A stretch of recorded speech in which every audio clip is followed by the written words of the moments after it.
Raconte-moi un peu l'histoire là de devenir propriétaire avec $300 seulement en Kinshasa. C'est quoi l'histoire? C'est pas facile, ce n'est pas de micmac, ce n'est pas de la rigolade, c'est vrai. C'est des jeunes entrepreneurs, ils habitent ici. Moi, j'ai tenté, je suis aujourd'hui propriétaire, je paye $300. J'ai dit bien $300 par mois. Il va te faire les calculs. Tu vas payer pendant un certain moment après la maison. La maison est construite en 9 mois seulement. Mais toi, tu payes 300 chaque mois à Kinshasa. Tu as une maison de 100 mètres carrés. Pendant combien d'années? Payer $300.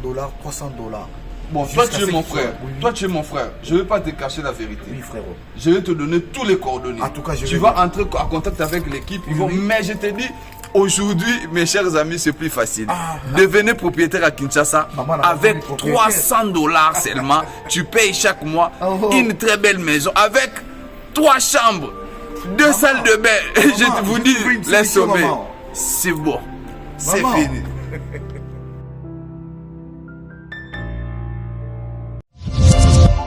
Hiro, merci à toi d'être venu. Merci pour l'invitation. Avec grand plaisir. Merci.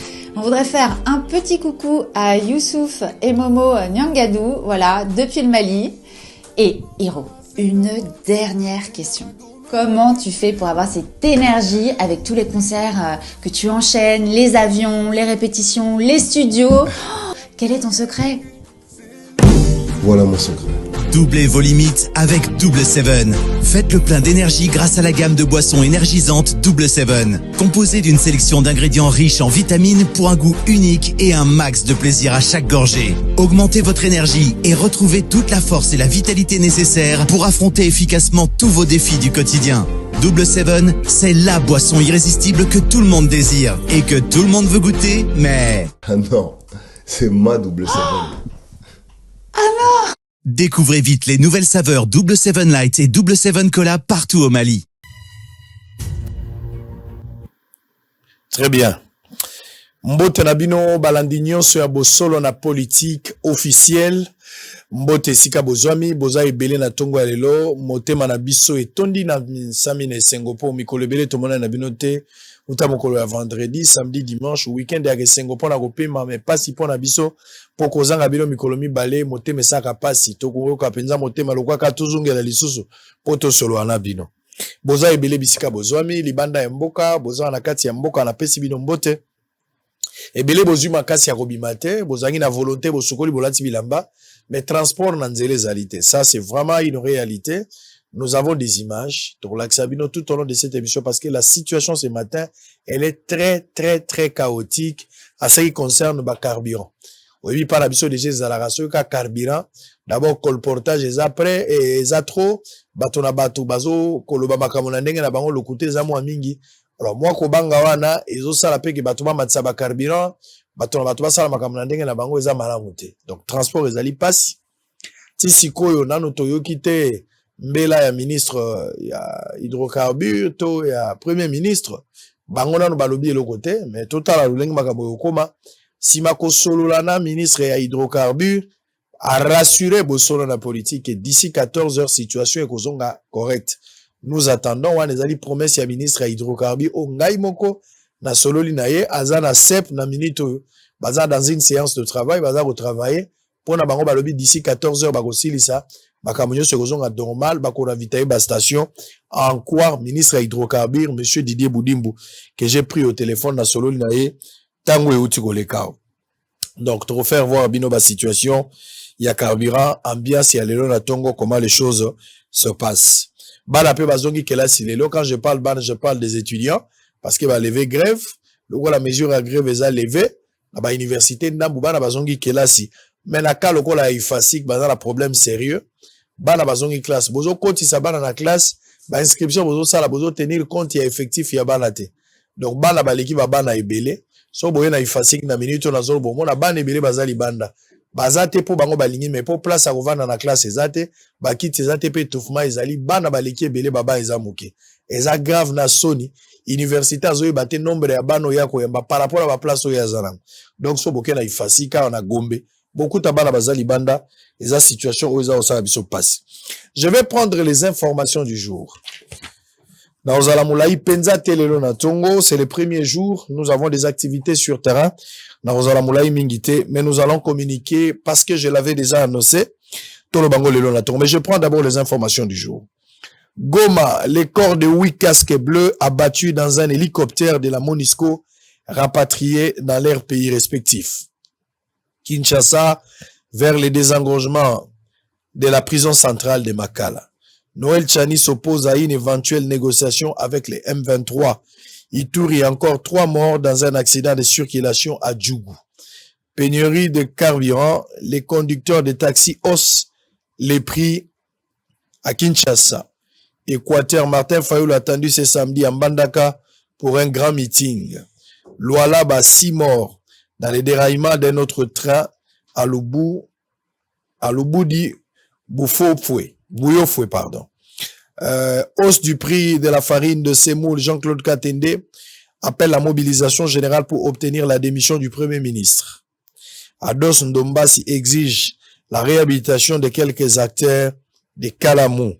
Vital Kamer et Jamal sont entendus dans une audience le 11 avril prochain à la Cour de cassation dans le cadre du procès 100 jours. Kassai Central, 5 candidats gouverneurs en compétition pour remplacer Martin Kabouya. Télécommunication, l'AFEC très révolté contre la nouvelle taxe sur les appels SMS Internet. Humiliation des léopards et désorganisation des compétitions, Ngoïka Sanji interpelle Serge Condé à l'Assemblée nationale. On termine par cette note interclub de la CAF Mazembe renverse Al-Massi et termine premier du groupe C. Merci pour la confiance, pour la fidélité. On va entrer à l'essentiel. Nazoyamba, notre champion. Sport Mikolo Ezo Betapso Mamakasi. Et puis Nazoyoka bien, ndenge to sala ki ba émission pour na Léopard. Et s'il a noté, lobby mardi de Toro Sili sa deuxième partie. Et à mission Sengela ki tozongela mukolo na 16h mais tozongela kite. Lobby à mission Angoy Kozala na Maitali Bale. Bato bele ba lobby o kabulo alobaki mabe. Kabulo mwana kabulo. Amisu ba lobby pe kabulo lobby bien. Les avis les a partagés. Kaboula Rosala lobby na bosolo. Est-ce qu'il y a quoi qu'on senga pardon? Toi quoi qu'on confirme makambo alobaki, je ne sais pas. Mais ne manquez pas ce rendez-vous demain à partir de 11h. Mais aussi Christian Bosembe. Il sera candidat député aux élections 2023. Il sera notre invité demain aussi. Donc demain, on aura 2 émissions d'affilée. Préparez-vous pour ce grand rendez-vous de la haute facture. Alors, Nazo Mbapo Nabino, champion Oya Uchiko Bunda. Batama Kofi, Baosalanga bien. Baosalanga bien. Discipline na bango zo sepeli sanga po zo pesa lolendo. Tozo zo makambo ebele ya malamu. Junior, Ilunga, Makab, champion, Mbote. Merci beaucoup. Mbote, Sango Mokonsi. CPL. Bino, vous avez choisi Mbote Bouchara, ça dépend. Ouais, ça dépend.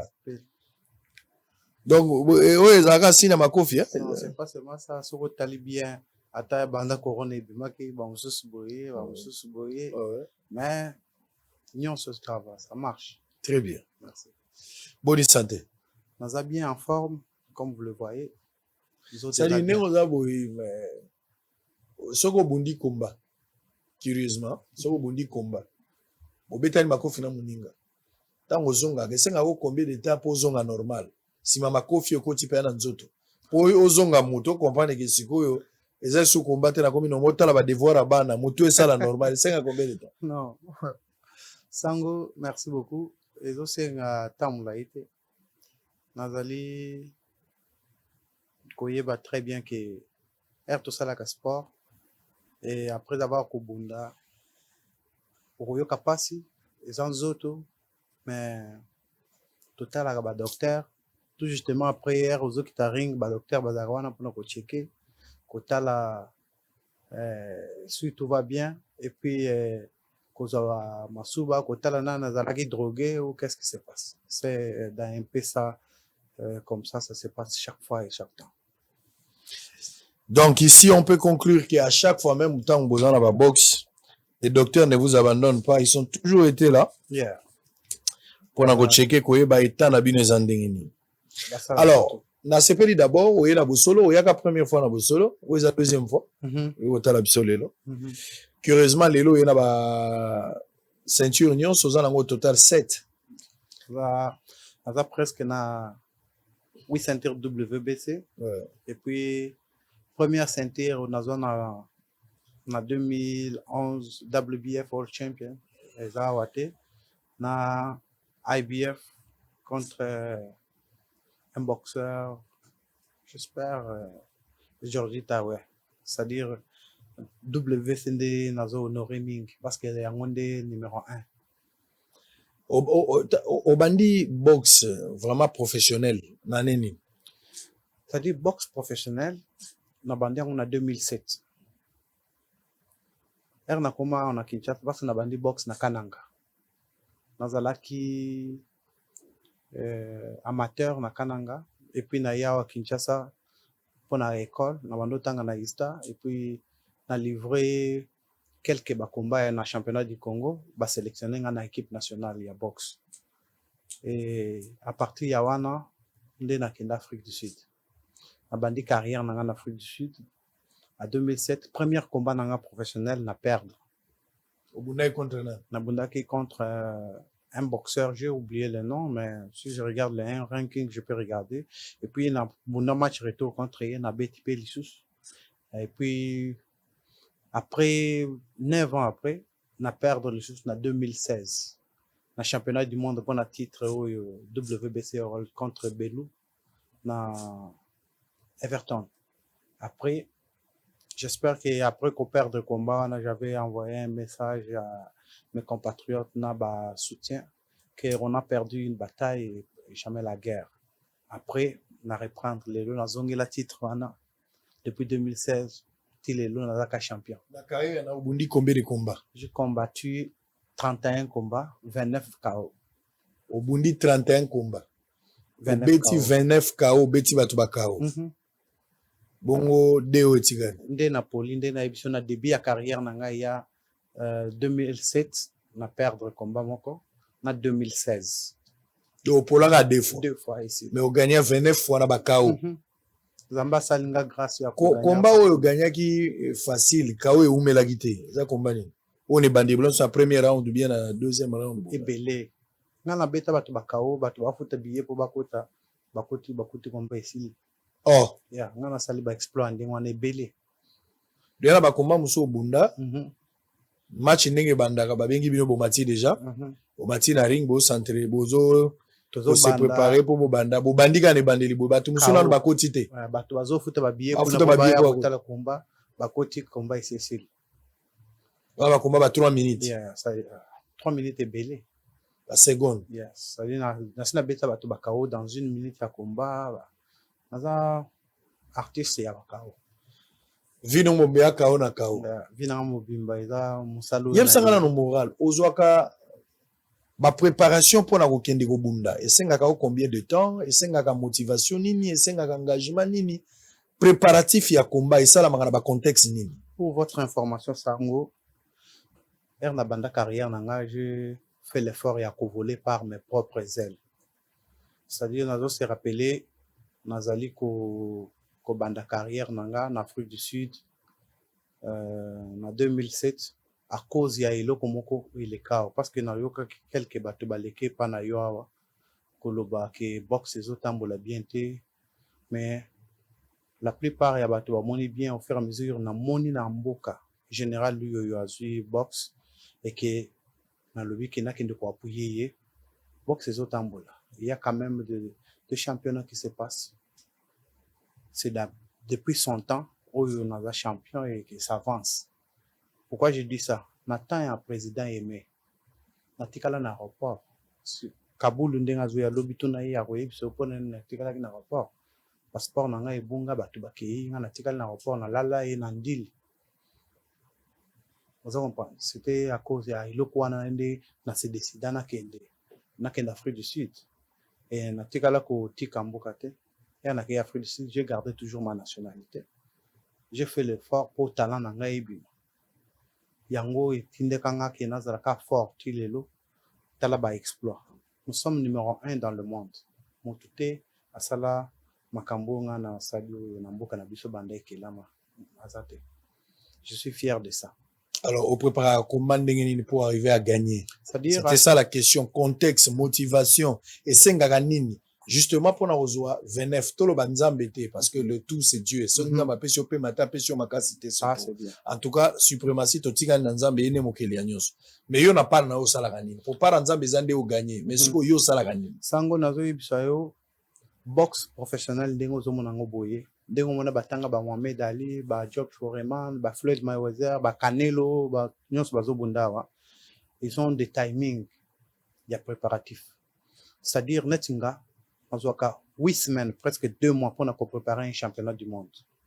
Nous avons un entraîneur, un assistant entraîneur, nous avons un manager, nanga, au comment on a toqué un camp de préparation.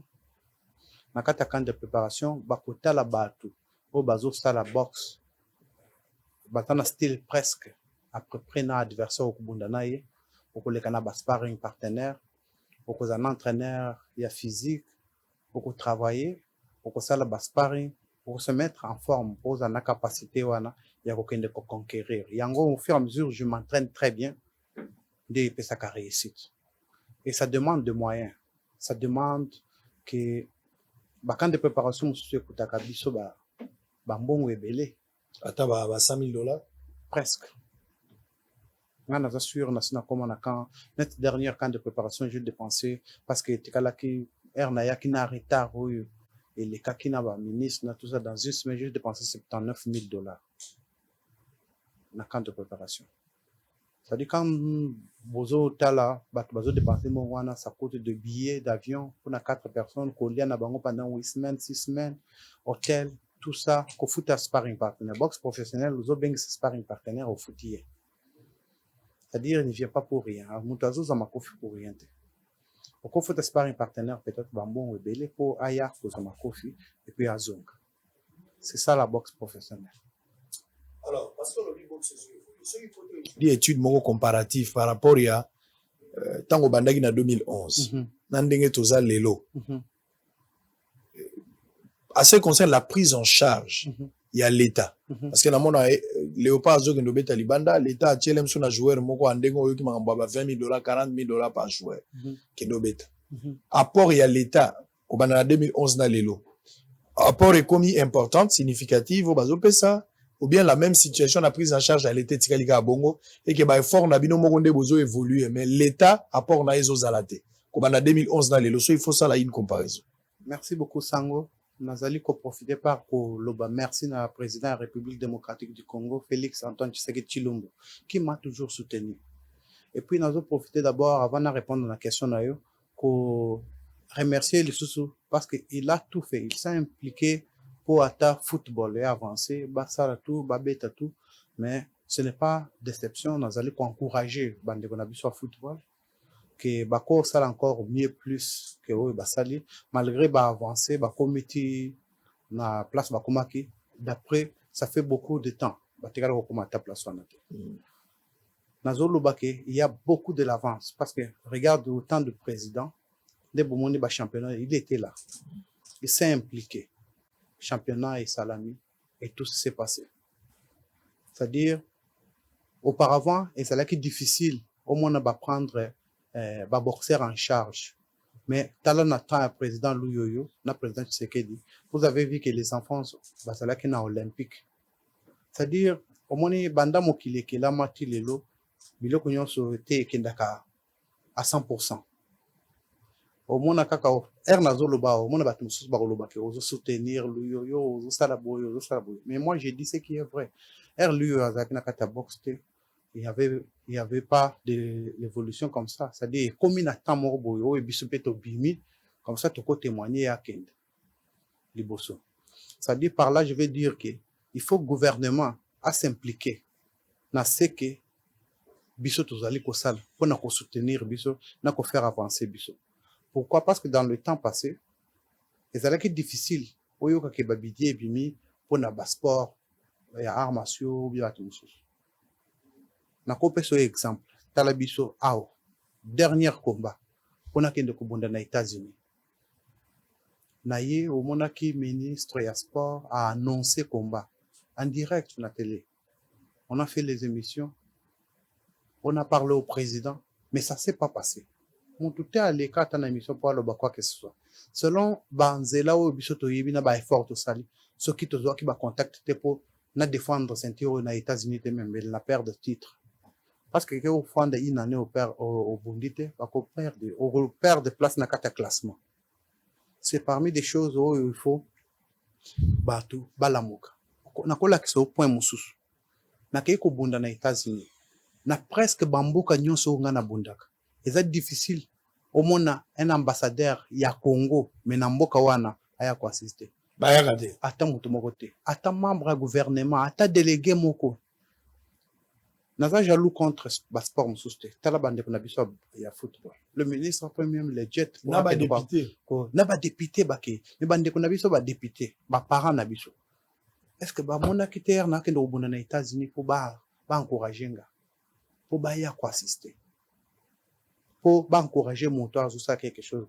Nazo kende vers Ozo kende yo moko kende bunda na ba na komba na moto azala bundi. kate. Est-ce qu'on dit que même entraîneur nanga a attaqué a passé visa à la dernière minute. Ah ouais. On se comprend. A raté ko zala nanga entraîneur Donc bunda ki sans entraîneur. na bunda ki na entraîneur moko sans pour autant tourner mususu. On a deux entraîneurs, un entraîneur sud-africain, na un entraîneur congolais ou na banda na carrière nanga. Ce sont des choses où ngai nazali ko éveiller mémoire ya président de la République. Ameka pe ko tala biloko wana sango. Et puis deuxième des choses, moto asali makambo ya boisango. Eloko nini bakosalela ye? Encouragement nini bakosalela ye? Bako couronner te na médaille de mérite léopard. Bako pesa ye passeport diplomatique te. Bako tongela ye monument te na okende vers la fin ya carrière nanga d'ici là. Pamakabo mususu bako yate. Et ça ils a recommandé combien de temps il faut passer na boxe? Non, ça dépend. Selon les autres, avant, ils avaient des recommandations. Moi, je vis des boxeurs qui ont combattu jusqu'à 50 ans. Mais ça dépend de la condition physique, façon aux hommes. Ça vaut combien un combat en termes d'argent? Ça dépend. Exemple, il y a ceinture WBC. Jamais au cours de WBC Gold, c'est à 2 millions de dollars. Si quoi est comme unification, na ba combat selon ba manager na ba promoteur ndenge bazotia bambo ndozo ka bato bazo signer ba contrat minene ndenge moko na Canelo Alvarez o asa superstar na minute a auto signer contrat na Dazen pour na 3 combats pour na 370 millions de dollars. C'est-à-dire ce sont des sommes o bato to boxe ça la mbongo. Boxe ça la mbongo, mais il faut qu'on y bandeni au salango. Pourquoi je dis ça? Tala, ceux qui ba moni ozo pesa, mboka na yo ezo pesa au valeur, ça monte. Tala au fur et à mesure, Félix Antoine Tshisekedi Tshilombo a pesa nga valeur na mboka na biso. Na Afrique, ba moni ke moto azana iloko azate, c'est comme ça de Canelo wana ba moni biso ba lobi ba zo challenge biso. Ndo moni Canelo andimi ko bunda contre Junior Makabu. Après combat nanga, nde a poussé en vers décembre. C'est ça. Les histoires, ce sont des valeurs où il faut épais, c'est plutôt qu'en avant. De côté, les macaques étaient plutôt dénigrés. Très bien, tu vas aller en direct. Boza ebele, bozolanda biso, tu vas aller en direct, tu vas na champion, Batoma Kofi. Na baki motonyo so na chaque domaine place azali. Ceux qui a sali malamu, tu vas aller na ba élite na bisika nyonso. Oya toka kama ya toka mai bien. Oya tonga ganda kwa tonga bien, oya lobaka loba bien, oya beta kamunduki ya beta bien, oya obeta bala beta. Motunyo soit ça les loko na ya malamu. D'ailleurs c'est les prophètes, les conseils du saint prophète Branham qui a dit, il a dit soko sala eloko, sala yango c'est comme si ozo sala yo ya suka. Soko sala yango te tika, mais soko sala yango lokolo sala suka. Alors ceux qui yazo exceller na domaine place dans na boxe, sport bien sûr. Biso peto sala ya biso, yo pozo sala yo, je pense que moko na moko a osala. Mais ce qu'il dit là est vrai, c'est déplorable. Azo ke no bunda nga na yebi parce que combat wa bundi ya suka na États-Unis, ngai na prendre part na combat wana. Ni tete ba restriction ya Covid.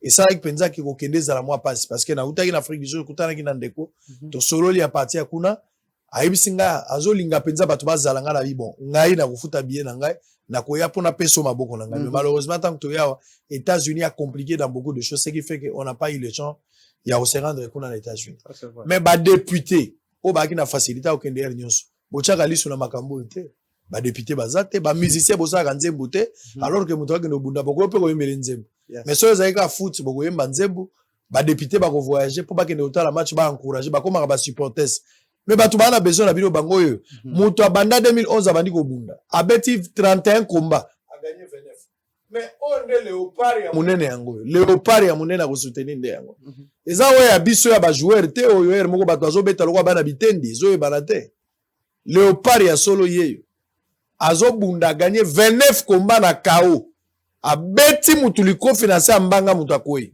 29 léopard yeyo pourquoi to soutenir léopard ote oya bale il faut d'abord ba jouer nyonso baza na la majorité faut kolongola bango koluka bato asika baya koluka coach asika parce que bato na pe balaxi mo limite bakoza la mo bon oyebi ba Messi na bato mususu babetaka toujours grâce ya bato batie bango pe pembe na bango okomona Messi aza bon mais so batiele na moto c'est bon so balongoli bato na pe akomi na mo difficulté donc nyonso wana esengaka ozala quand même une équipe ya bien mais ba joueur ba match to betaki bato azo bouger le kwa bana bitendi le kwa bozana moi film moko ya tata mama to ando sala bana biki nzoka match ya solo bato azo bet mais mutu a gagné 29 combats yo bo pese maboko wapi député wapi ministre ya sport wapi ba musicien ba yembela junior ilunga makabo po elombe na biso ata nzembo moko ezate c'est ça Congo kaka soki akufia bato bakopesa ba gerbe de fleurs oraison funèbre kozala batu bakolela babi azalaka champion pe ba TV nyonso jour ande ba kosala les célèbres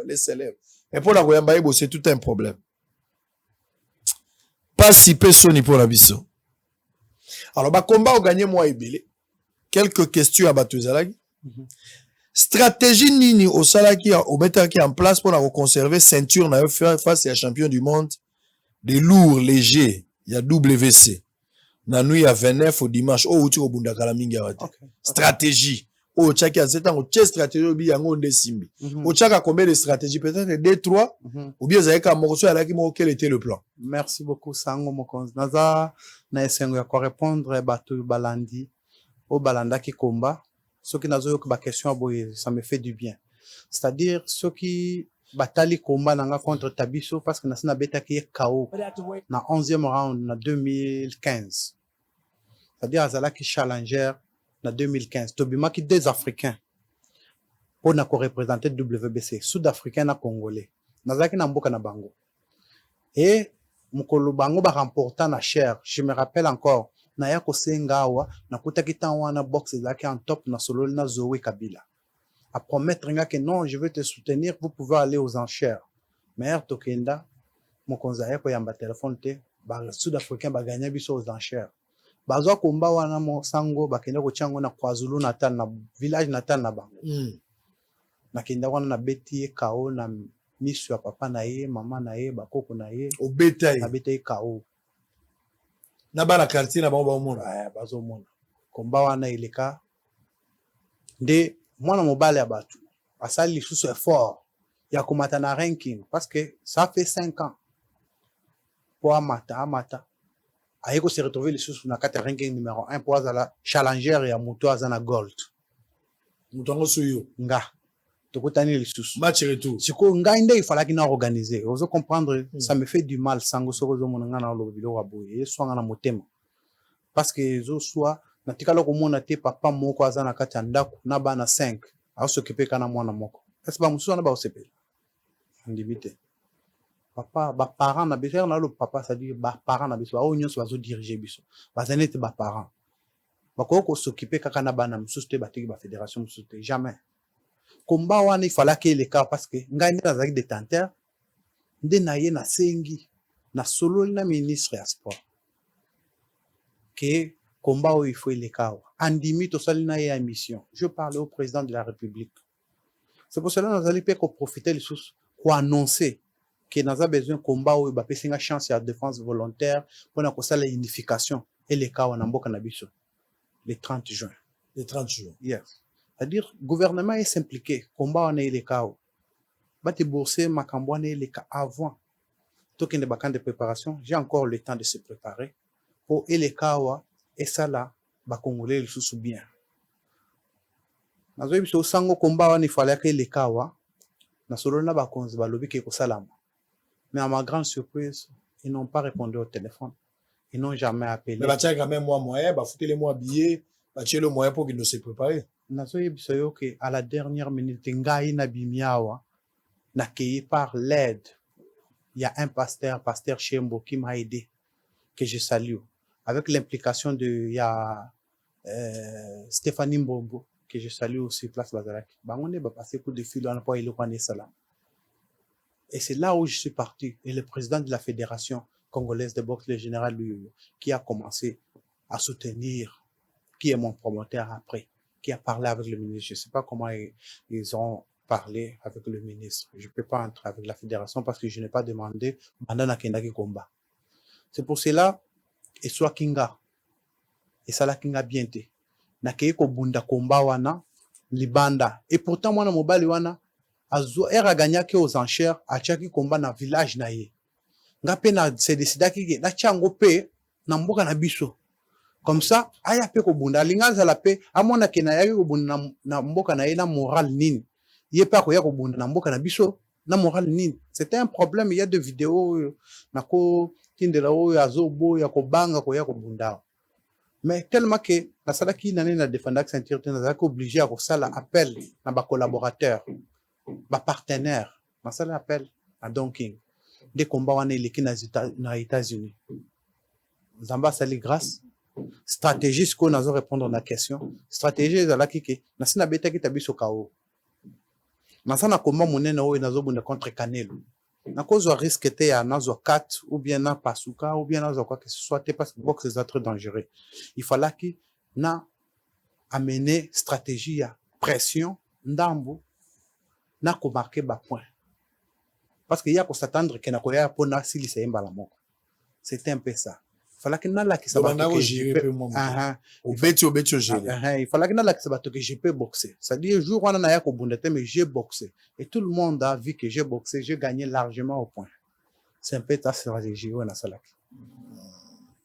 Ba point ngo za makofi kaka so beti koti mutu on va tchaka ba point. C'est-à-dire er tozo bunda boxe za na ba règlement d'ordre intérieur au comment na 4 coins sur 4 coins ba juge baza. Et ça, on va compter point à haut, ils ont marqué. Là où ils ont compté, ils ont marqué. Comment envisager mineur au côté de mon point à longue, ça compte. Ils ont compté autant de points, na stratégie, na technique, aux allez appliquer. Combat autour de les amis combat. Et ça, oui, yango. Yango auto bunda suka. Combat oui na auto bunda yango. Très bien. Au gagner na 40e round. Na bunda na gagner na 12e round. Au total les amis combien de rounds? Point. Ils ont 12 rounds. Donc gagner la round d'asuka. Par point, yes. Au beti loka par point. Yes. Par point, largement par point. On a gagné par carotte. On a gagné combien sur combien? On a gagné, na sali 32 combats, 29 KO. Ah ouais, na tout au long du match, tant on a gagné par point, vous avez combien de points? Nazalaki, bon, 114 quelques sur 111, je suis sûr. C'est 111. Très bien, alors on va suivre d'abord Binomo Robotala. Il y a un lobby, au monde Babilo Raboué, ça dit Léoparo et Abisso et Foot. To comme ils sont tous talango, au Tcheli qui a boit pemena bido amai. Potentiel aux autres à so moni maman moko ba kundi déjà awana se immeuble place ngana sa. So baluke maman on a koufi na match. Au deuxième personne nazo ka ba koufi na match. Zana papa moko kufa kakala. Na route mokali. Zalaka na match. Tolingi to chaka abito kangi wo erate ta papa nazo kita boko kufa nyonso yangwa. Mama o pe akufi na ba tension kakao. Ya kufi kutu na match ali boso. Mama on a koufi. Et bien mene ba uti ko kundangwa kaka la weekend là. Donc équipe est sous un espoir tant aux autres. D'abord yomoko comme une fanatique équipe adverse. Mais l'avantage avec ce monsieur qui est ce matin ici sur son plateau à Botsolo, Azo gagné mingi 31 combats gagné 29. Quel avantage? 31 combats gagné 29. Donc Batwa boy toko benga bango na stade de Marti ba ko bunda combat. Ezaka to bunda bango na ba grand hôtel ko na te place ba ngenda combat baza so 40 personnes. Te bango il faut stade. Boche stade de Marti ou bien boche na 20 bo bengi mutu agoya. ou bien na vélodrome babongisi toye komba abeti mutu makofi mais soki komba ekoti biso nyonso tozoganye tozoyembela ye tozoapuye akoka mwa motivation lisolo tokaka na Ali Foreman ezali ka mindele mais ere na biso mpe tozala ba Ali Foreman na biso oyo bakobeta makofi mpo sur 31 koganye 29 eza facile te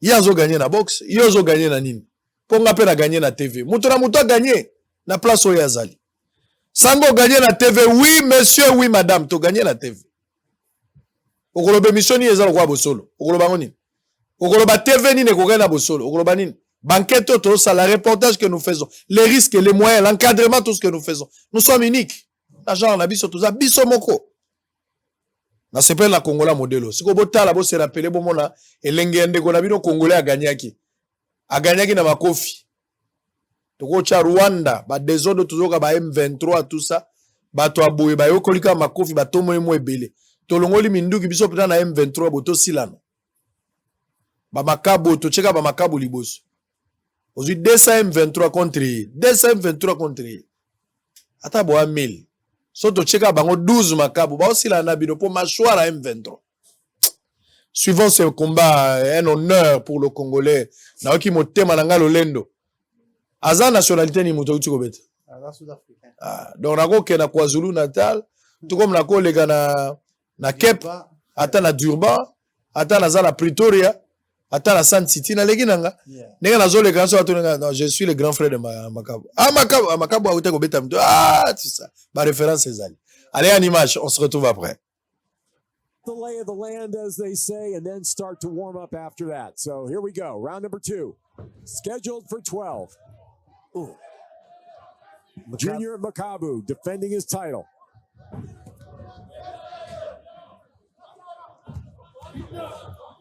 Makunu staying close, but his hands up. Makabu, very, very interesting story, Ray. He turned pro back in 2008.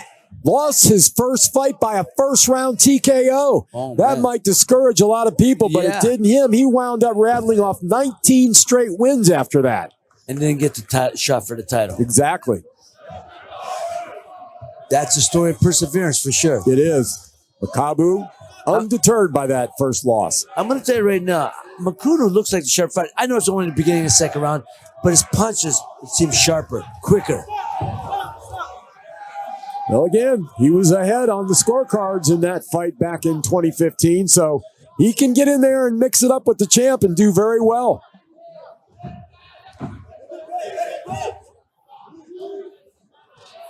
I see that Junior Makabu holds his hands a little bit differently sometimes. I mean, he kind of crosses over like the old Ken Norton style a little bit. Yes. There it is right there. There it is. Both men trying to figure out the best way to attack this fight. There's a little counter left hand by Makunu. But here comes the champ. Good body shots. Left hooks to the body. And Makunu backing up really for the first time. Down to 1 minute to go in round number 2. Both men trying to be assertive with their jabs. Then land something over the top.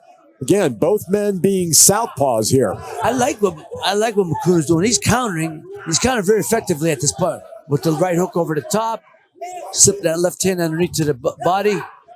He's been the busier fighter here early on, right? Yes. He's fighting smart. Oh, nice counter shot by the challenger. Short left hand by Makabu. Didn't really do anything, though.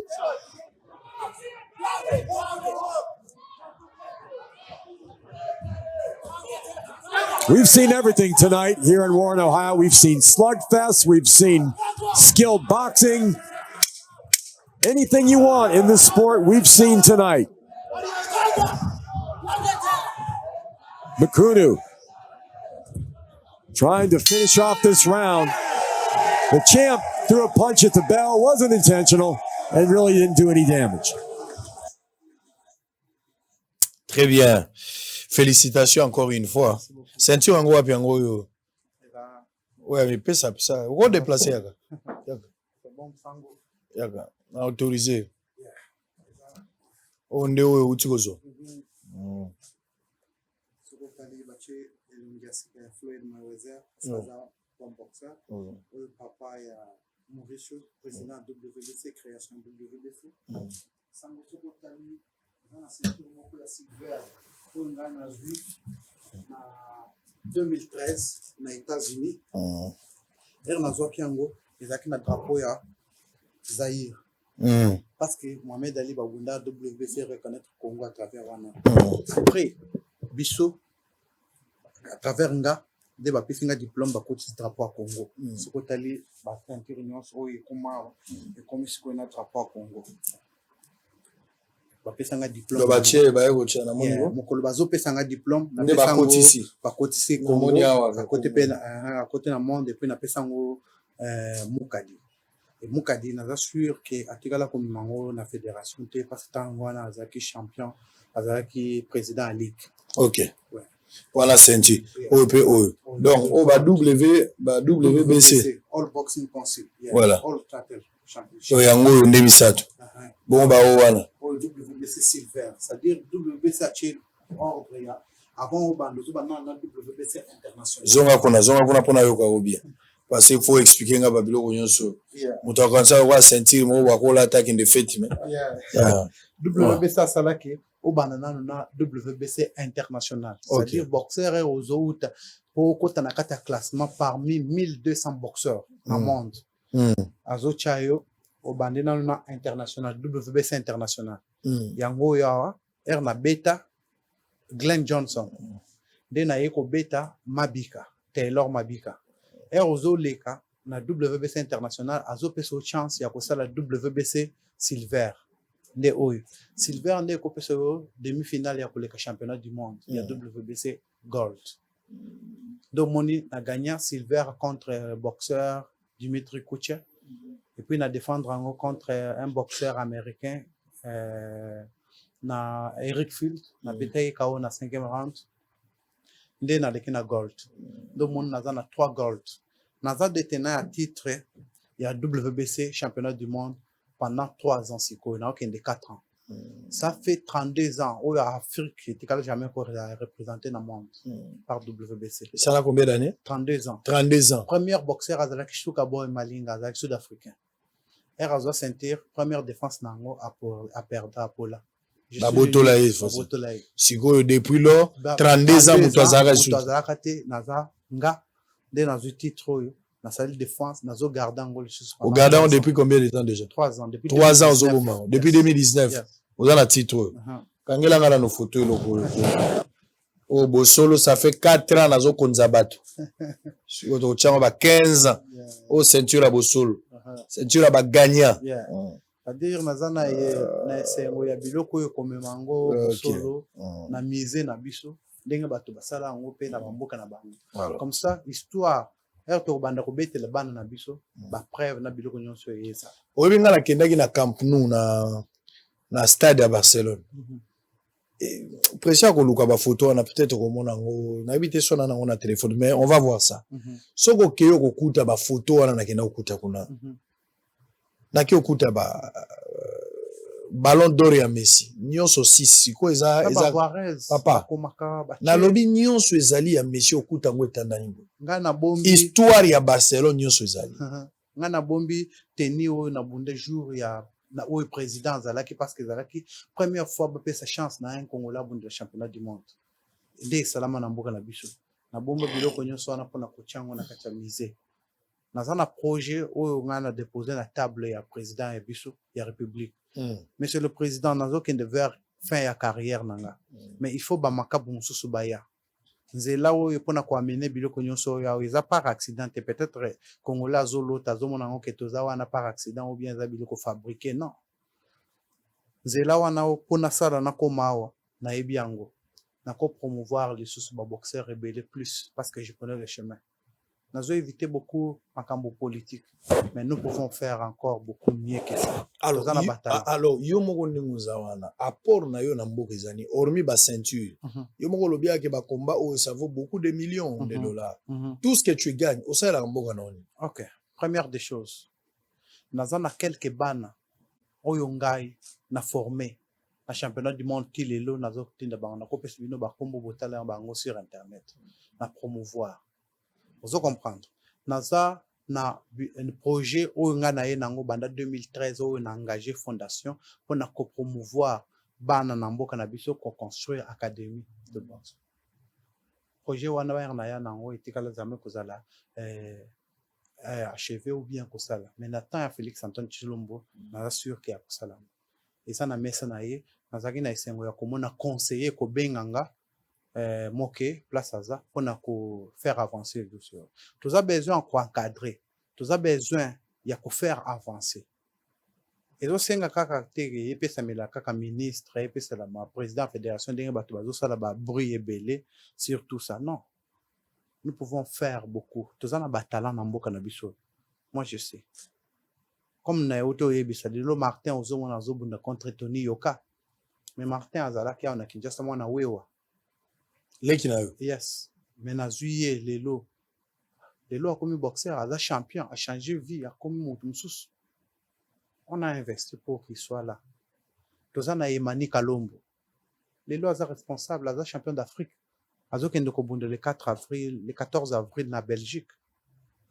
Pas boxeur baza ebelo bato ça bango chance. Ozo aider pe bato na bino. Oh ezo senga tekena kende ko kima et pas gouvernement. Toko chaka charge tout ça non, tous en a volonté. Bato baza d'abord na volonté ndenge naza na volonté ya kosala yango nazo senga na président ya république ameka mpe ko chama boko soutenir comme sa volonté wana na ba parents na biso c'est-à-dire ba ministre ya sport tous les députés bato nyonso to soutenir pour tal nini boko salela makabo. Très bien. On va revenir boza ebele bozo na en direct mais on va prendre d'abord quelques images. La situation eza ya pénurie de carburant en stock fortement diminué, déplore le pétrolier, boza ebele na lobisi pétrolier, bokota la pe constat ya ndenge totamboli lelo na tongo TV za radio te, boza ebele bozo la biso na tongo nano bunda na Rwanda ata moko te na ba non ba na tekala komona bango ba se qualifier na makambo box te na tekala komona un boxeur rwandais te. Très bien. Bon eza na ndenga ko seka bango te bon erna lo boboye. C'est comme si des histoires encore où il est cassé sur les réseaux sociaux quand je parlais de ministre l'ancien Bayo et Bato Akomandi ko commenter makambo mususu. J'évite que les gens va commenter sur les réseaux sociaux ou bien basal quoi que ce soit contre ministre Bayo ou bien vers ce bazolo. Makambo wana ya ministre Bayo avec ce qui s'est passé avec le gouvernement, c'était une histoire que j'ai laissé au président de la Fédération congolaise de boxe monsieur Ilunga eu de régler ça. C'est-à-dire je vais pas les en dire mais maintenant Rwandais, je l'ai jamais vu. Très bien. Baza, parce que tu as bango bitumba, qu'est-ce que tu as dit non? Bitumba ne pesa okanda. C'est-à-dire des fois non, eza nazalaka na eloko moko soit pour atteindre na mboka tel pour na zwa Rwanda Airways. Et soit kanga, c'est difficile pour na sina voyager là-bas une seule fois. Mais et ça la bien te.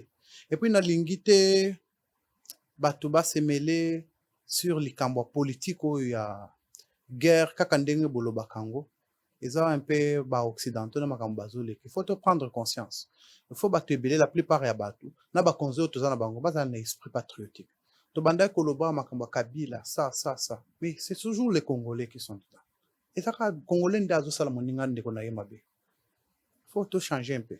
Na olinga naso ki Rwanda moko asigné na ebite so na Rwanda ba boxeur balaka na ebite par rapport à bataille mais ce qui arrivé que Rwanda moko apesi posa ki abando bunda boxe o bazalaka ngala osengelo komba ngapi na Rwanda na lingi na mais avant Kigali il faut Beni c'est-à-dire bunda moko na Beni bunda moko na Beni yo en face à Rwanda et puis c'est ma deuxième retour to betsa na Kigali. Est-ce que sango on dit que na kati ya projet tosali na fondation tala na est na côté nyonso wana bato ebele bazali ko souffrir ba passer mon sport eza eloko mondela créer pour et bato balongola quand même ba stress sur ba bitumba na makambo ebele nyonso wana C'est ça que nous sommes en train de préparer, mais un peu encadrer jeunesse. Jeune union sur la cause à la kaka bazo, landa kaka makambo bozo, la politique du lundi au dimanche. Il faut quand même un week-end, base un peu intéressé sur makambo sous sport ou quoi que ce soit. En Afrique du Sud, baza makas na sport, musu tem baza makas na rugby. Au moins na bachema yel na bangonyo sur place. Pourquoi pas peu biso? Biso toye ba choisir les meilleurs na biso te poto. C'est concentré. Et ça ça la ba exploit. Et ça na bana moko championnat moko ba sali awa zone 3 et pas général. Na ko kende wana pona ko encourager bango mardi lobby basi ba yeba. Bo bana na ba ring, ba ring. Est-ce que ba sa bango ba équipement? C'est ça, c'est bana na bazo zanga na mbonga ko futela billet alors que bako zalem champion que na moni boxer azolia kwanga na makaya. Il faut te prendre conscience. Comme j'ai dit, j'ai volé beaucoup par mes propres ailes. Nous avons besoin, quand même, nous avons se décourager. Je suis toujours congolais. Na ba combat nyonso bunda 31. Est-ce que ça na ba combat mososo gouvernement pesaka yo mbongo acho pena maboko sentir que na 32 31 nyonso na bundi combat opena na monaka nde gouvernement na kati. À 100% na combat Cheslak. Na sepela. Oto bunda ao. Oto bunda ao. O bunda liboso président. Pour se comprendre. C'est-à-dire nazo senga ke zamba sa la grâce tozwa batu oyo ba net biso ezana nako yebisa yo nakata soirée moko na ndimi bourse nanga nakata fondation nazo na bondisa quelque ba comment nakata soirée pour na promouvoir ba mais au monde qui y a caractère de désordre. C'est pour ça notre fondation nous sommes en train de organiser quelque chose pour makamboye les bien vous monde yo banda ko sala busoro banda ki na yaki première fois nazo féliciter au mingi d'abord. Merci beaucoup. Parce que oyo nazo mona ezola ki c'est l'évolution na mboka na biso. Parce que dans la bateau bazo lo bake ozo ya chaque fois na Congo ozo kota ke ezo libulu ezo kende ka mulai. Mais faut ce que to banda ke obiwi boye au monde quand même que tozo cha. Eza bosolo ya ga liboso te. Oyo na ya ki liboso te. C'est un peu ça. Nous pouvons faire mieux que ça. Nazali ko bunda pona ko sala plus que oyo bozo mona ezo leka na minito. Bokomona ngo sango ata soki ba sunginga te ata na ba propre fond nanga na kosala ngo ndenge nazali ko kende ko bunda nazo senga ke ba combat minene net ya bakanelo yeya. C'est là où les gens font des millions. Mais ba mekempe ko sala teke biloko ye raté te. To mi mona toza décourager te. Na ko pesa exemple na ke na États-Unis. Ko bunda kaka oyo na ke bunda États-Unis ba pesa nga visa à 5 ans. Bapesi nga licence professionnelle na bango ya mboka na bango États-Unis. C'est-à-dire ça prouve que qu'est-ce qui est difficile au Royaume. Qu'est-ce qui est difficile pour bima au Kenya aux États-Unis. Ils ont une carte de résidence. Za okomi mutu munene. Okomi mutu munene. Je suis là. Je suis chez nous. Je me sens très bien quand je suis chez nous. Vous comprenez? C'est-à-dire ils ont un mboka moko te na samu kila so na sengeke na kende. Je suis africain, je suis congolais, né ici. Je suis fier d'être chez moi. Très bien, merci beaucoup. On va revenir, on va prendre cette histoire et à pénurie carburant. Bota Bino Mogo. Le ministre a rassuré que d'ici 14h, situation est comme à Malamo. 14h, c'est dans 1 heure ou 2 heures, on va voir. Ce qui va résoudre un problème en gros. Ados Ndombasi alerte les autorités compétentes sur la détérioration. Il y a différents acteurs dans la commune ya Kalamu, surtout côté qui moyenza, pas moyen. Ambassadeur ya Espagne ayaki kotala bosolo. Ambassadeur à Espagne ayaki kotala bosolo aya komiawa bato balelaki pona Canal Plus poza la kimia. Ba nouvelle malamu eza pona bino, surtout pona bosolo dans les jours à venir, dans un avenir très proche. Tant mosusu na Canal Plus. Donc boza la moi patience na bino. Toujours la mbakaka, tant biloko robela boye, bah tout est déjà bon. Ne vous inquiétez pas. Bon ça la makele le mingité, un peu de patience. Bon tala c'est que ça va donner dans les jours. Bon tala pe ambassadeur avec tala biso, bah tout muso batala kiango, mais c'était quand même bien. Je lui ai posé quelques questions pour na makambo tali est. Na tunie yango apesi biyano na yo na lingaki question na ye wana ya makambo est. To landango na ba M23 nde balobi makambo ya ba cesser les feux. Donc faut bolanda pe ambassadeur. Bon on appelle bato M23 ndenge bango bazoko senga siko cesser les feux. Yo M23 yo place oza kolanda ngai. Yo M23 zo senga cesser les feux. Vous avez déjà tué les gens. Bokoteli bato na niveau moko impossible. Boko mo sala ba opération ensemble là bato a Codeco. bozokota na baka militaire bokota bobomi batu 15-20 personnes boke bobomi ebele bomoni FARDC ko mobeta bino frappe bosenga cesser le feu makambo cesser le feu wana ngana za pour yango te tosila na bino tosila na vous avez tué pas mal de Congolais faut tosila na bino cesser le feu pourquoi bolingo ça la semblant hypocrisie moko bolingo créer autour d'un cesser le feu to vanda to solola to kosala lisusu te tango kaka to koluka to limbisa bino bokoti ale bo infiltrer biso lisusu jour bo beta bobomi 200 bomi 300 je pense que bino traitement la bino za cesser le feu te faut pas beta bino tina dernier retranchement oyo bozo mériter yango bino bozo mériter pardon à peuple congolais te bino M23 boto bombarder avion bo bombarder ba attaquer avion moko hélicoptère ya MONUSCO ebomi batu 8 ba soda casque bleu ba kufi ba casque bleu ba kufi M23 yo bomi na sukote na lingi c'est quel c'est le fait général Luboya il faut tirer à bout portant faut ko landa bato na tina retranchement tina suka ba FARDC onyo baza na bunya ba ba na Nord Kivu bo beta M23 botika bango te beta etina suka c'est le fait akene nango place akenali felo wana mukili beta etina suka des hypocrites bonyoko biso mingi M23 boyoka kalingala ba congolais ba na kati M23 bazali vous êtes avec des Rwandais là boyoki si biso pas si mingi on est fatigué de vous et si on a l'occasion de vous donner une leçon il faut le faire. Quelle négociation, quel cessez-le-feu. Vous avez tué des Congolais. Vous voulez maintenant se moquer de nous avec un prétendu cessez-le-feu? Non, il faut laisser tout ça, on va négocier, on veut négocier. Vous allez négocier avec quoi et avec qui? Et le pourquoi il faut négocier? Suivez en image. On va se retrouver après. À tout à l'heure.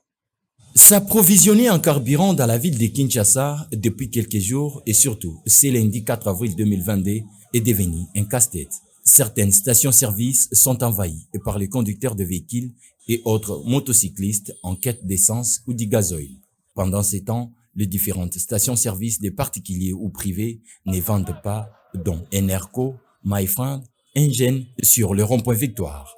Il y a également Kobil et Camoil sur l'avenue de l'enseignement, toujours le même constat. Un autre constat est fait dans la matinée de ce lundi. Certaines stations-service multinationales ont ouvert pour permettre à certains clients de s'approvisionner difficilement en produits en usant de leurs biceps. La majorité des celliers d'approvisionnement étaient fermés depuis le dimanche soir, laissant leurs clients sans possibilité de faire des réserves. La plupart des stations-service sont restées fermées alors qu'il était déjà 7 heures passées. Quelques propriétaires des engins automobiles rencontrés à Kinshasa jugent inacceptable cet état des choses et déplorent cette situation qui perturbe le cours normal de la vie et appellent les autorités compétentes à agir en urgence.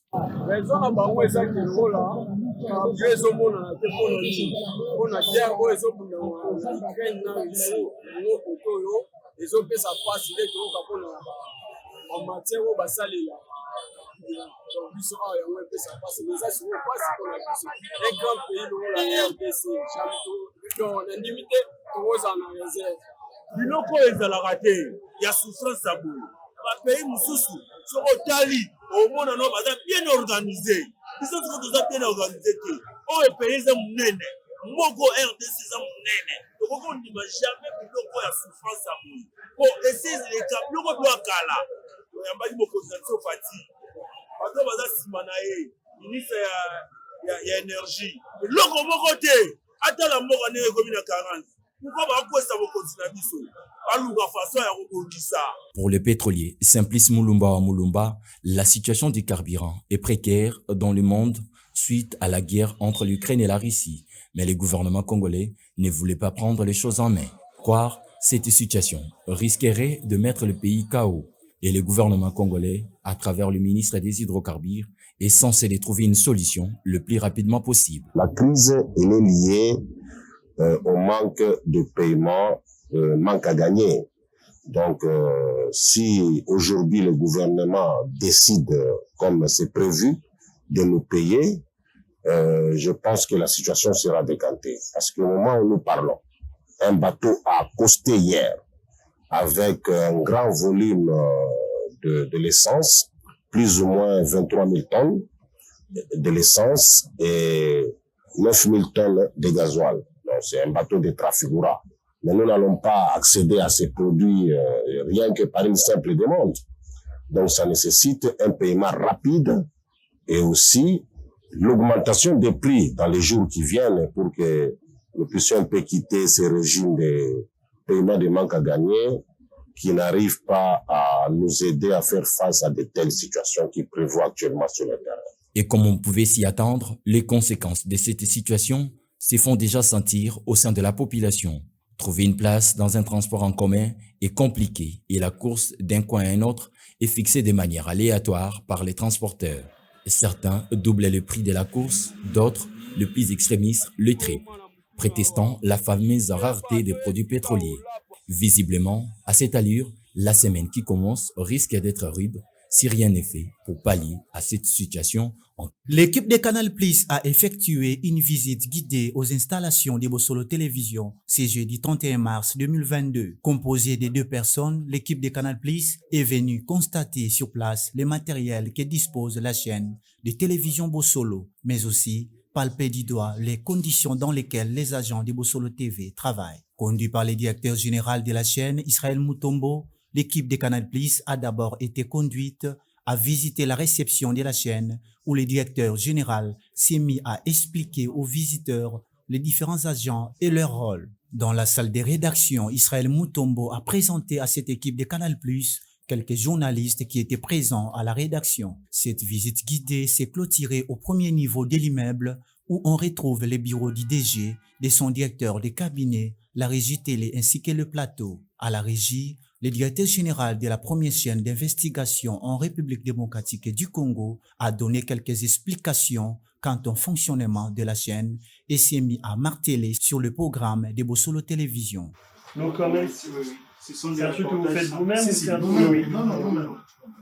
Tu peux la totalité de nos programmes. Ouais, vous les Motuna, ma guitare, c'est nous-mêmes, ce sont nos programmes. C'est quoi le programme externe? C'est des micro-programmes. D'accord, donc en fait, vous êtes une chaîne d'info en fait. Oui, une chaîne d'information, mais plus du côté reportage. Ouais, je vois, ouais. Ici, il est signalé que Bossolo Télévision n'a pas encore totalisé une année, mais elle a été primée en 2021 meilleure chaîne de télévision en République démocratique du Congo et l'émission Bossolona Politique a été reconnue comme la première émission de l'année 2021. Au cours de ces mois d'avril qui s'annoncent, Bossolo Télévision sera sur le bouquet Canal Plus pour ses meilleures productions et surtout pour ses différentes enquêtes réalisées.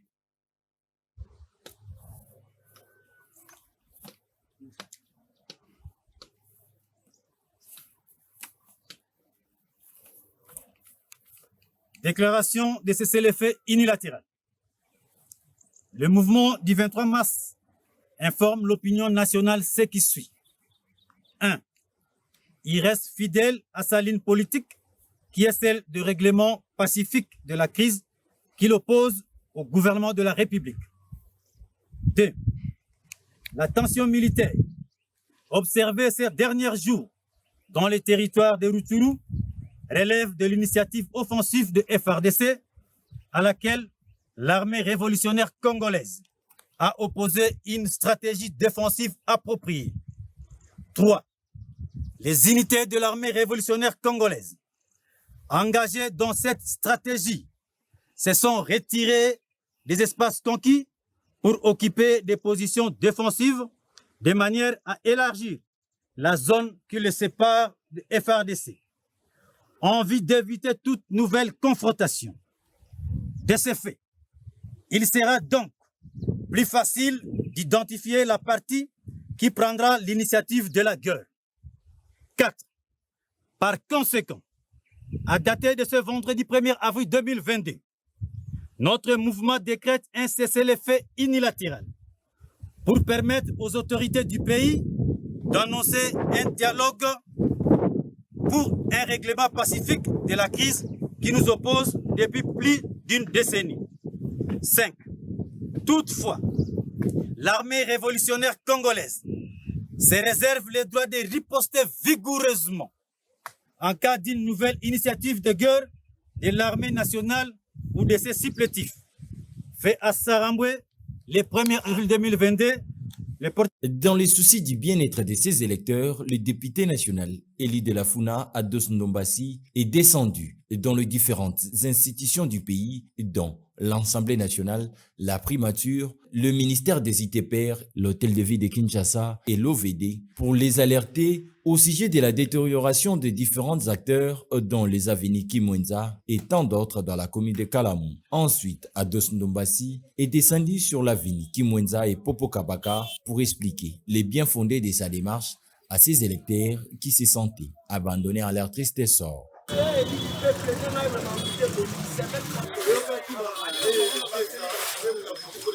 Ayant religieusement suivi l'élu du peuple, la population de la Funa les remercie et espère qu'après cette descente, les travaux vont enfin commencer.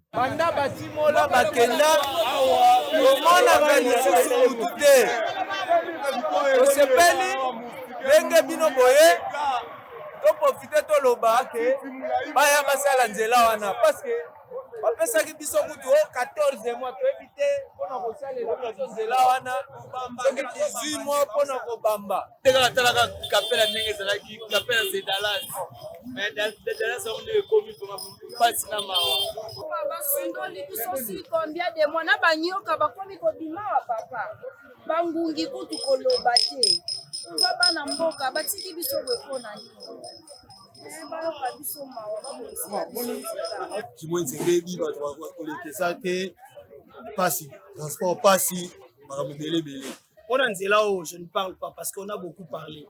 C'est comme si elekela baona matoi bayokaka te pendant que le pays souffre mais babakiselaka badepute bambongo moko ezanga ntina nzela tolobi trop naoloba te nakoloba esali pratiquement tozwi nanu 18 ans ya rais toyo kokota 3 ans ya faci mpona kaka route oyo et puis gouverneur akosala esquisse ya koloba ke baroute ya kati eza kosinteresse na ye te ezo interesse municipal donc commune nde aza na droit ya kosokipe na banzela oyo ya kati mais il y a un gouverneur de la ville. Très mécontent de cet état des choses, le député national Ados Ndombasi promet d'initier une question orale avec débat au ministre des ITPR si rien n'est fait dans 2 semaines et de continuer à se battre jusqu'à la réhabilitation complète de ces artères. Je suis en colère. Naza Nakanda. De voir que Balabala est comme à un niveau haut. Vous savez, en 2019, Nakobelara Premier ministre Ilunga Kamba pour abongisa nzela Kimwenza. Akumela inga que babongisa Kimwenza oyo. Et revenir 3 ans après, comment la kenzelo o tilelo salamité, et opesanga passe la motema mais kanda pe amakasi. Dans 2 semaines, ceux qui va bandeli musala oyo te, ministre Gizaro Aye Barango nako interpellé na niveau ya Assemblée nationale, nako adressé question orale avec débat. Aujourd'hui, ils sont députés nationaux. Moi, personnellement, on a salarié Moussala pour la circonscription de la Funa. Le peuple congolais, basé dans le Pangunanga, pour que je confirme encore une fois de plus que très bientôt, les travaux na Kimwenza, ceux qui ont quitté, nous allons adresser une question orale avec débat au ministre des Infrastructures. Signalons que l'élu de la Funa Ados Ndombasi, en commun accord avec sa base naturelle pour Ukraine. Mais laissez-moi aussi peut-être être curieux de comprendre quels sont vos sentiments vis-à-vis de ce qui se passe à l'est de la République démocratique du Congo. À l'est, c'est aussi ce qui se passe. C'est difficile à comprendre. C'est une question apparemment différente. Et moi, j'espère que le gouvernement sera capable de faire face aux groupes armés. Il faut finir avec eux. Il faut avoir évidemment une politique d'un côté militaire et de l'autre côté une politique de réconciliation, réintégration, tout ce que vous voulez. Mais il faut finir. Écoutez, ce n'est pas à moi de dire qu'ils doivent dire la RDC. Non, je suis un étranger. Vous pouvez juste mettre un Mais avis. je peux vous dire qu'il faut finir avec les groupes armés. Ils n'ont aucune raison d'exister dans un pays comme la RDC. Mais l'un des groupes armés, par exemple, les M23, Récemment, la FRDC, après la dernière étape, a pointé du doigt le Rwanda, que le groupe serait soutenu par le Rwanda. Oui, mais votre ministre de la communication, Patrick Mouyaya, parole vient de dire que ce sont des questions qu'on doit régler dans des instances régionales.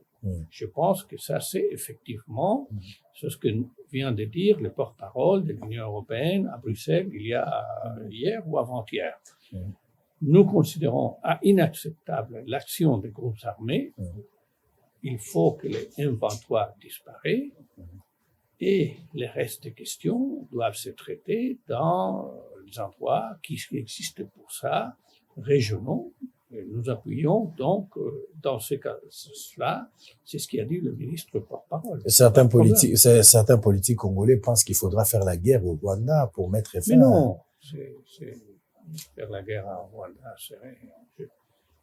Écoutez, ce sont des questions très délicates, mais une guerre avec le Rwanda, qu'est-ce que ça va arranger? Je ne vois pas quel est l'avantage d'avoir une guerre. Il faut parler avec les Rwandais dans les instances qu'il y a. Il y a aussi bilatéralement. Nous sommes les diplomates pour faire ça. Il faut continuer à négocier. Il y a une différence entre un militaire et un diplomate. Un diplomate, un militaire, ils vous donnent l'ordre. Il faut conquérir la montagne.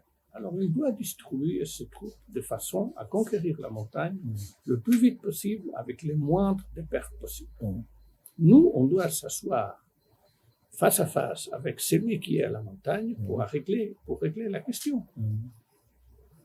Je sais qu'ici, il y a de très bons diplomates.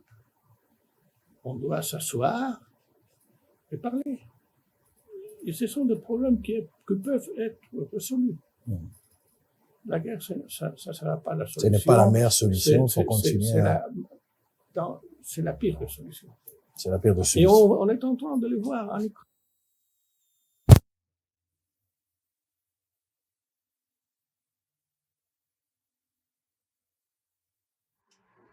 Très bien, merci. Boza ebele liboso ba TV na bino nde mosala tozo sala. Ti omoni ambassadeur aye kotala mwana nzambe. Ti omoni Canal Plus baye. Ba mage nde baye. Dieu enverra ces gens. Nous devons forcer le côté, nous faisons ce que nous pouvons faire. Le reste c'est le travail de Dieu. Le reste c'est le travail de Dieu. Toza le moment biso to forcer zaliti. Likambo ki mwenza makambo ya opération Sando. Il faut qu'on soit sérieux. Racine principale. Je te demande d'interpeller tous ces gens racine principale. Vous recevez un directeur ou un ministre. Allez na TVP azoloba na kombo ya gouvernement. Ou na kombo ya programme ya gouvernement. Que nous allons faire ça, nous allons faire ça, nous allons. Et puis à sali et l'autre côté, puis avant di kimi a pe ezolobela et l'autre côté. L'opération Kinshasa sans trou. Ils ont coûté à peu près 32 millions de dollars. Selon les informations ici, tu as déjà 32 millions. Ils ont 32 000 dollars. C'est-à-dire 32 000 dollars, 300 000 dollars, 1 million. Tu as 32 000 dollars, 32 millions de dollars. Pour pas que mabulu. Il y a Mike. Oh, ils en ont quoi. Batonga nzela te mewa mabulu. Mbulu ebeta ki samedi et la kisinde. Que 32 millions wana izaka ndelem sous 320 dollars balongola ba zéro ebele. Racine principale, toi tu peux en parler. Je m'interroge, où en sommes-nous et à quand la fin de cette mélodie? Et comme il passe, Makabu. Okendaka na bamboka ya bapaya. Nyonso ozomona ndenge oza en Afrique du Sud, nazaki no récemment kaka na Djoburo nga na tikaka chaque fois na yaka soki na ye na okutaka Djoburo ezo changer. Bazo sala mikolo nyonso batonga banzela, bazo créer ba quartier à sika tout ça. Lecture nini oza nango na politicien congolais, tango talaka politicien congolais. Osala religion na nani? Merci beaucoup. Ndenge na mekaki ko expliquer quelque bande ko ata er na komaka. Sango nous ndenge naza boye naza champion du monde. Naza champion ba politicien, naza champion ba we baza ba politicien te, naza champion pour na ba église de réveil, champion pour na ba musulman, champion pour na bande ko na biso Branham, voyez. C'est-à-dire je considère tout le monde. Et à chaque fois, à chaque point où nous se retrouver devant question ou bien makamboboye, des fois nous avons une réserve mingi. Mais la vérité est que des fois les politiciens congolais bazo sala biso soni. Ils ont sala biso bien té. Pourquoi? Parce que vous avez trouvé que moto azana kati ya domaine naie, mais il n'exerce pas exactement sala naie ou bien ko sala ngo comme il faut té. On les a demandé nazo senga na ba politiciens ba meka ko arranger. Parce que nayebi ke bazana musala makasi. Bazana musala makasi. Tala le makambo nyonso ezoleko. Lelo ezoko ina moto ya Tshisekedi. Bato nyonso bakoloba Tshisekedi. Tout le monde va dire Tshisekedi, mais parfois peut-être Tshisekedi a fait ce ordre et pas bateau et obéir. Moi j'en ai vécu. Tshisekedi a sanctionné bango pété. Sikoyo ozomona ke nga nazo senga na président de la République ameka kofongola li soit frappé quand même parce que nyonso ezoko est sérieux. Il faut agir. Papa atana kati ndako er makambo mususu ezoleka bien te. Azuzwa quand même chicote. Et ça fait du bien. Et qu'on redresse. Et ça, on a qu'on bomba, non, on a tellement. On a qu'on redresse. Bisogno surtout avoir parents. Toujours conduire, bah, foyer na biso. Nous savons comment ça marche. Toujours tambo na mboka bapai. Toujours mon façon isolée. Toujours na souci à que tout le monde a payé et pas na biso bonga. Mais au Kobongande, ni soki. Oui, bien que situation est malamu te. Yo moko bien. Nazo mona ndenge ni. Kasa yo lobi utagi kananga. Lelo na kananga nzele zalite, nzele zate situation a kananga weza kaka koleka kutu mabe koleka oyo tikaka na kananga. Ozo ba ke deux fois bato bakoya koloba lelo ke erozolo bobo eza tribalisme. Mais kasa ekufi wana na omona mutu azolo belikambo tribalisme te. Mais soki na telemi na bandi komi sa koloba oyo ngana za bakoloba teke epana bango nini asala nini boye, qu'est-ce qu'il a fait pour ça. C'est ça. Heureusement ba propos mususu. Moi ça me fait mal que na mona un politicien ou bien ba journaliste ou ba propos pour na contraire nango ba président ngai na sepel nango te. Soki na moni mutu azu image nanga ou bien propos nanga abalusi yango contre nduki contre mutu mususu nga na koya verrier. Pourquoi na lo bandengwana? Nga nazo sala bolamu libanda nazo matisa mboka nazo sala tout ce qui est bien na part nanga. Nazo mona te yozo zo biloko wana ozo poster yango te ozo attaquer nango président te. Mais ozeli kaka na lobi boy. To sali ba reproche boy. Yo yango ya kozo yango epoke ne ko attaquer non. Il faut qu'on soutenir. Tout ça bato na maboko. Bango pe ba reconnaître responsabilité na bango. Tout on ngamboko ya biso. Ezaka yango moko. Toza mboka mususu. Est-ce que ozokana pe moko mususu o sala pe loko lokwa na kananga wana po tala lokola mutomboli kembe aza pe sportif lokola yo? Sango na oya bundi lobi projet ni noza nango pona ko développer place oyo utaki. Soko tali bien nazalaka mingi sur réseaux sociaux te. Nalingaka sortie médiatique pamba te. Je n'aime pas beaucoup parler. Mais sango oza parmi bato nazo koyebisake. Un jour tokobengo kalate oya kolakisa bilili tokoloba pete. Je n'ai rien à dire, je n'ai rien à commenter. Tout le monde ba ministre balika baloba ba parents. Na mona ko bato nyonso ba ya oleka. Bato nyonso ba diriger biso na mona ka bango ba parents. Biso bana mike me to nami to na ba la exhibition. Tozo kende wapi. C'est pour ça que je ne vais pas parler parce que baso baloba trop basala trop. Moi je préfère garder silence. Mais je préfère na ekolo boboye na la que c'est quelque babilo. Donc ba projet monsieur eza déjà en préparation. C'est ce que je peux ozoka na pona kananga. Ouais. C'est ce que je peux vous dire. Pona côté na route. Et ça est pas biso. Moto na moto azaka na epana bango. Bonne situation ya ba Congolais baza en Afrique du Sud. Oyebi ke to lakisa mona mbali moko azalaki na pasi ya wakangama en Afrique du Sud. Na pesi yo matondi mingi na kombo ya bosolo. Merci. To lakisa ki garçon moko a mikolo utso le ka garçon wana azalaki na besoin azonga la Kinshasa. C'est un Congolais akendaka en Afrique du Sud na espoir ke ako gagner mais tango ke situation ya kuta na ngoza très difficile. Ako kite asengi soki bako futela billet na belelaki awa. Effectivement yaki komona yo komela kinga d'abord.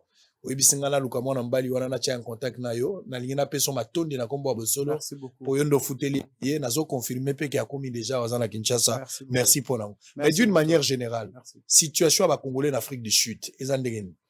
Sango eza na place moko te na sa mokili awa oyo pasi eza te. Pasi eza partout. Ça dépend.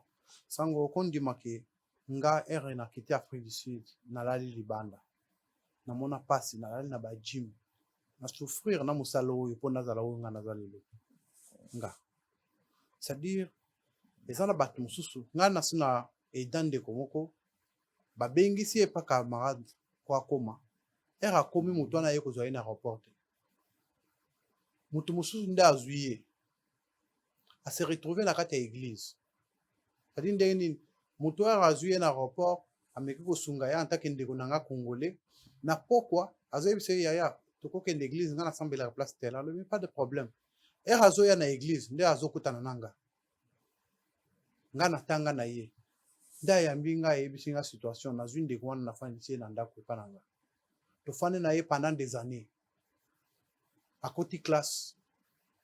Ayokoli makambo bande kosala. Tosungi ye. Nafuteli ye.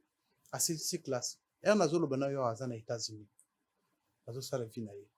C'est-à-dire eza parmi baka oyo ça dépend. Kokuta na mutu mususu ndenga belele pa busolo azwi pe solution. C'est-à-dire pas eza partout. Ça dépend oyo. Omoni bandeko na biso yo na makambo nga na sali oyo. Il faut bozwa quand même exemple. Nazo sala ngo nazo ya na mboka. C'est-à-dire nazaki na susi wana yake na ke koyokola pona ya kosala ngo na mboka. Pona luka ba Congolais to ezala ebele. Na ke kosala ngo te ndenge yo ou bien bato mususu bazokende mboka nakende poto. Congolais nyonso aza monoko na ye azaka poto. Mais poto ozokende kosala nini? Tala lelo bato bayokisa biso soni mingi eza ba Congolais sur réseaux sociaux. Façon bazo utiliser les réseaux sociaux na ba poto na partout. Balimbisa nga eza remarque. Ça dit il faut tout ça l'effort. Et linko lo bateke pasi eza te. Pasi eza. Mais avant on s'est décidé au sale eloko ou bien okende robwa kangonda quelque part au fait pour ça quoi que ce soit. Yebani nous au sale. C'est un peu ça conseil na kopesa un Congolais. Très bien. Nangila Alex Sabino maman moko boye. Avant tout si sana junior makabu. Moi si moko alobeli bakasayen mabe. Alobiki bakasayen bazo lungwa na Kasai bazo ya na Katanga baye ko bebisa Katanga yazo benga opa na bango. Donc ba Congolais o ba ya Kasai baza pa na bango te mama wana zomona ke Katanga nde za pa na bango et que bandeko ba Kasai baza na droit kovanda na Katanga te. Ba yawa ba chema kelele mama wana ke plus loin. Alobi ke ba komi kolia na bambwa. Biso to supportaka solo mbwa te ba komi kolia bambwa bazo sisa bambwa na quartier. Mama wana alobi mabe tribaliste moko boko kondima langage tribal o mama wana développé te. Moi si yango azape député Dominique Moulongo. Moi si yango ye. Na lingi na yebisa yo place ozali mama naza na respect mingi pona basi. Mutu abotinga mwasi mutu azopesa nga bana pe eza mwasi. Na lingi na yebiso mama oko retirer maloba na yo lobi.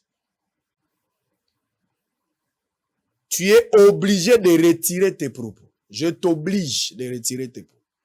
Soko obligé, soko boy ko retirer ba propos na yo, il y a un traitement approprié pour t'aider à retirer les propos. Il y a tribalisme o ezokabola peuple congolais. Toza lango besoin te. Congo est uni et indivisible. Nous avons des amis congolais qui vivent au Katanga. Ngala kendaka Katanga, je me sens chez moi. Je suis au Bazuwele, nazala Otuwele, nazaki na Mbandaka. Je suis dans le Bandundu, je me sens chez moi. Nous avons un seul pays qui est la République démocratique du Congo. Toza la Congo aba Katangete, aba Kasayete, aba Ne Congo te, Congo central, to ya bato Bandundu te, to ya Bangala. Nous avons un Congo, le seul pays. Mais cette femme ici a pris le luxe de répondre à une question de la journaliste. Et tu t'es donné le luxe. Ya kolobake baluba baza koya na Katanga, bakasaye bakomi kolia bambwa. Baza ko bebisa Katanga, Donc, Katanga eza ya yo. Et que les Kasaïs ne peuvent pas arriver là-bas. Avant ngana loba na yebi, elonga na sengi yoka moko, il y a un traitement approprié pour toi, madame. Avant na kende plus loin. Avant que mon abatuba s'en charger na yo pour na ba langage séparatiste aux anango. Retire tes propos, madame. Soko sali yangote, ta la photo à mobile no ya bana.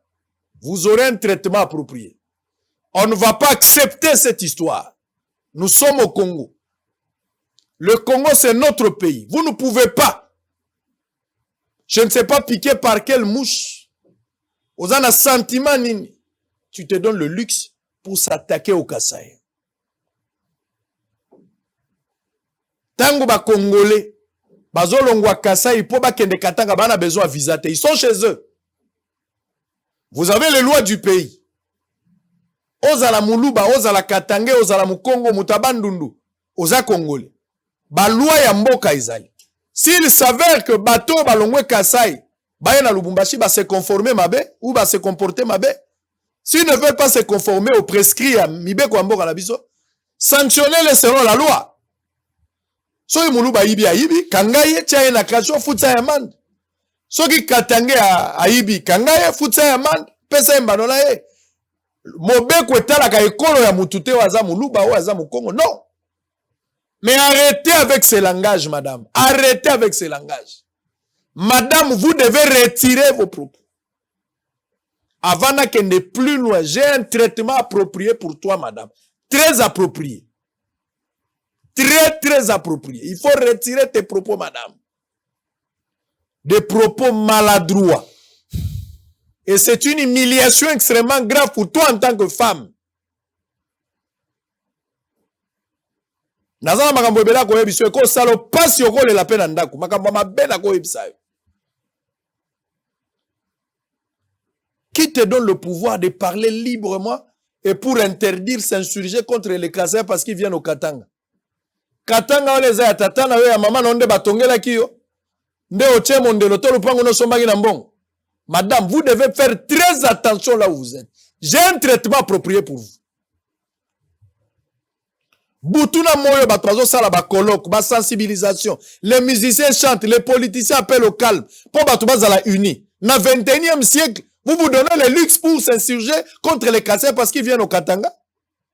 Ce n'est pas ta parcelle à toi, madame. C'est pas ta maison. J'ai un traitement approprié. Vous devez retirer. J'appelle tous les peuples congolais. Regardez madame Oyo. Botalaï. Botala mama Oyo. Botala longine malam. Place nyo sozali. Tala longia moi si Oyo. Kende ko ebisaye mama retirer ba propos. Boluka moi si Oyo place azali. Kende ko ebisaye retirer ba propos na yo. Boluka ye. Opération Luka mama Oyo. Tibo komo na ye. A retirer ba propos na ye.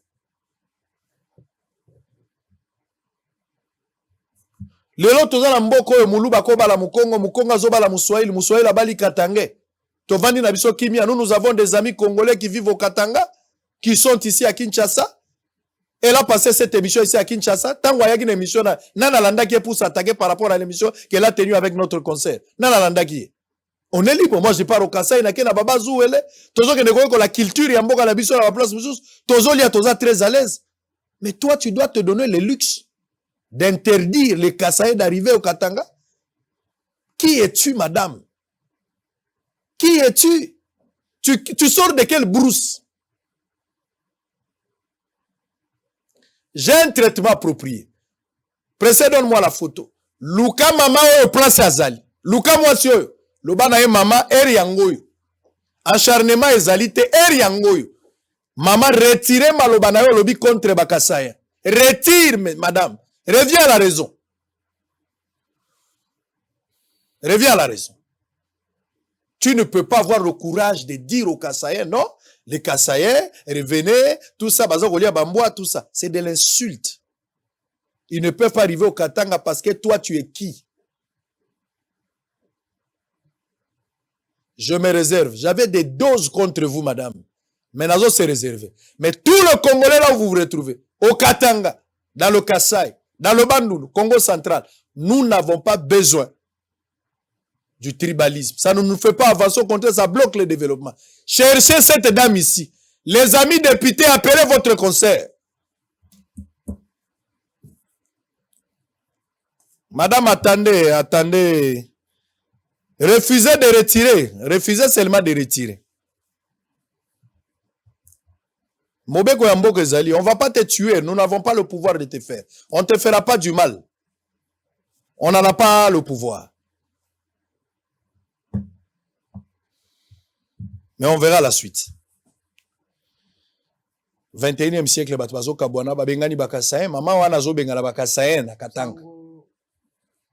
Naza champion. Menacé Bakasayen. Naza champion, Naza Kasayen. Naza champion Kaya Bakasayen. Nazo profiter pour nakoyebisa mama oyo peke. Congo eza ya mutu te. Toya kotika mutu na mokili awa te. Mutu akela ke yo ozala Kasayen, yo ozala Muswahili, yo ozala Mukongo, eza Nzambe. Soki yo osepeli na oyo oza te, eza problème na yo. Zala fier ya oyo oza. Nga nasenga te Nzambe akela nga Kasayen. Mutu ayepe kotika mutu na Congo awa na mokili awa aza te. Tous appelés à vivre ensemble. Na ko peso exemple na Afrique du Sud. Eza na ba tribu ebele, mais okuta ke eza na ba Zulu batelemelaka bango te, c'est-à-dire baza net ba bikolo mosusu, ba Tswana baza bakosa baza tobala na kuna. Ozo comprendre le quoi. C'est-à-dire les impe koloba te ke awa pe toza na ba Swahili, toza na ba Luba, toza na ba, c'est-à-dire soki yo matite ko juger Nzambo ya kelio za la Kasayen. Nous avons le droit d'être partout. Toko tambola partout et zamboka na biso Nzamba apesi biso. Kaka ndengo ozoloba wana ngape nazo bondela mama oyo. Alongola maloba na ye. Longola maloba na ye. Alongola maloba na ye, azonga a retirer ba parole na ye. Toza bandeko, toza ba Congolais toko sala na guerre entre biso te. Ayeba ke Congo eza ya biso nyonso. Ngai nazalaka na principe moko sango ndenge naza boye. Namonaka ke tribalisme eza na mboka na biso te. Eza motema mabe ya bandeko na biso. Amona moninga zo évolue ayokeli likunya. Vous comprenez? Tribalisme eza wa te. Batika kokosa biso ke tribalisme. Bazo telemisa batu, bazo ali ko inciter batu ba bunda ou toi. Non, il n'y en a pas ça. Eza yonde omoni ke tambolite simbite na ngamu na yo ale otelemisi eloko ya Kasayen na Kimuluba. Non. Mutu aye kotika moninga na sa mokili awa azate. Avant obomo mutu Nzambe nda kopesa nzela ke mutu ana kufa. Soki Nzamba permettre te apesi nzela te okoboma pe mutu te. Naza besoin maman wana pe a retirer ba parole na ye. Comme ça tout vivre na kimia. Nous avons besoin de faire évoluer notre pays. À lever le Kasayen. Je suis Kasayen. Tobali bikolo mususu. Nous avons des amis, il y a Bikolo Moussous. Maintenant, qu'est-ce que nous allons faire? Ce qui y a Azapé, je pense que aux Zolo Bakaza député. Député? Mais député, Aza député, il y a Kaka, il y a Katang. Non, ça ne marche pas comme ça. C'est vraiment grave. Et ça m'a camboya tout le bâtiment au président, il faut que tu aies la macamboy. Non.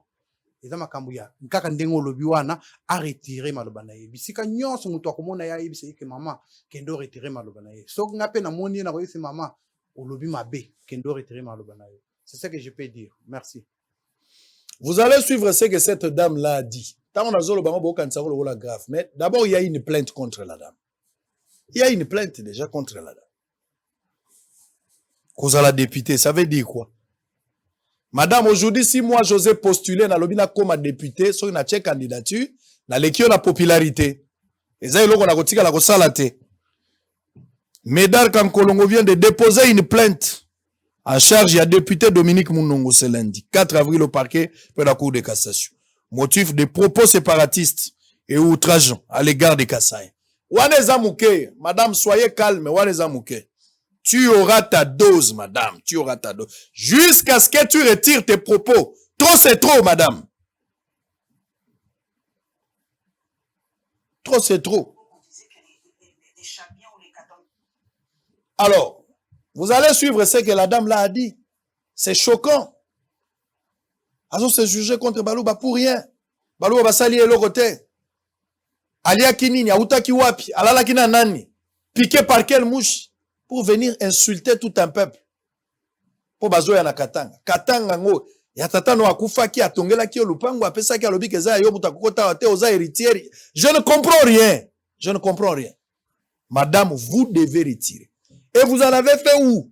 Lors d'une émission. Une concert journaliste à Yambio. Et vous avez le culot. Vous avez le culot de parler à mal de Kassaï. Ose à la Kassaï ou pas. Écoutez ce que la dame l'a dit. Et ça la passe.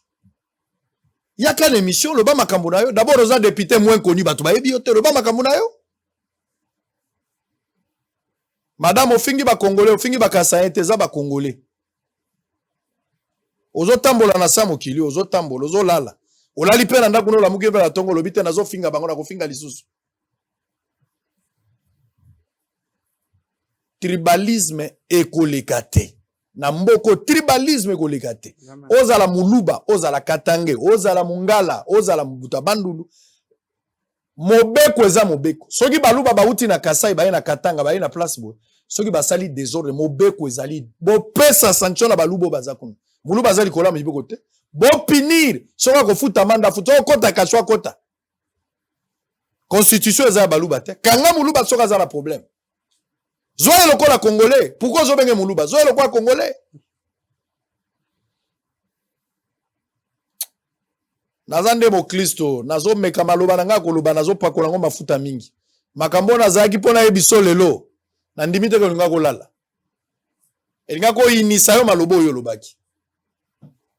Mais de toute façon, lisolo na yo ebandi, to bandi lisolo na yo. To kotala ka nde to kokende. Plainte ezali. En image boyo ka makambo mama lobaki. O kapasi. On disait que les Chabiens ou les Katangais, même aujourd'hui, les Katangais se prennent pour plus supérieurs que les autres Congolais. J'ai vraiment une princesse Yeke avec moi. Est-ce que c'est vrai ce qu'on dit de vous, les Katangais, que vous vous croyez supérieurs parce que vous nourrissez, en fait, toute la République? Pourquoi dire supérieur? Je ne crois pas qu'on se sente supérieur, mais on réclame seulement ce qui nous est dû. Parce que vous avez l'âme fédéraliste, en fait. Vous voulez le découper. Vous voulez d'ailleurs sortir le Katanga de la RDC. C'est votre rêve depuis Moïse Tshombe. Oui, quelque part, oui, parce que mon père était quand même le ministre de l'Intérieur de Tshombe. Donc là, il faut quand même assumer ce qui se passait. Il faut toujours entrer dans le contexte, moi, je crois. Il y a une grande différence entre nous quand on voit un peu les réalités. Surtout maintenant, je le sens davantage, ces populations qui viennent. Vous avez suivi comme moi. Les trains, là, le train qui a déraillé, ils viennent du Kasaï. Ouais. Donc, il y a une multitude de gens. Le Kasaï, les deux Kasaï se vident de la population pour venir au Katanga. Ok, je me dis, pourquoi est-ce qu'ils ne construisent pas chez eux et maintenant aller visiter comme moi je vais au bas. J'étais la semaine passée au Congo central. Je suis allée pour la cérémonie de syndicat de Kolo, qui sont des amis d'enfance de mes petits frères. Donc, il n'y a pas, je peux aller au Bas-Congo, on a notre maison à Mwanda. On a une maison à Mwanda. Ça ne me perturbe pas, mais j'ai ma maison, je sais que je suis du Katanga. Donc, c'est là qu'il y a un problème, parce que quand les gens se déplacent comme ça, suivez-moi, madame Colette, quand les gens se déplacent comme ça, c'est avec leurs us et coutumes. Mais entre-temps, vous arrivez sur une terre où les gens ont leurs us et coutumes. Chez nous, on ne mange pas de chien. Moi, particulièrement, nous, les Bayékés, on ne mange pas de poisson. Là, je vous apprends aujourd'hui. Nous, les Bayékés, la famille régnante, on ne peut pas manger de poisson. On n'a jamais vu le poisson chez nous à la maison. Donc, maintenant, non seulement on ne mange pas de poisson, on tolère nos neveux. Chez nous, si l'enfant d'une fille ne règne pas, ok? Donc, mes enfants, ma fille est au Congo, elle mange chez elle à la maison. Mais chez moi, elle ne trouvera jamais le poisson chez moi, parce que moi, je suis l'enfant du mal. Je suis la fille de mon père. Ok. Donc, maintenant, ces gens qui arrivent avec leurs pratiques, déjà, nous, on était habitués à avoir des chiens à la maison. C'était des amis et tout ça. Mais qu'on coupe le chien, je vous assure, ça nous choque. Vous allez trouver ça.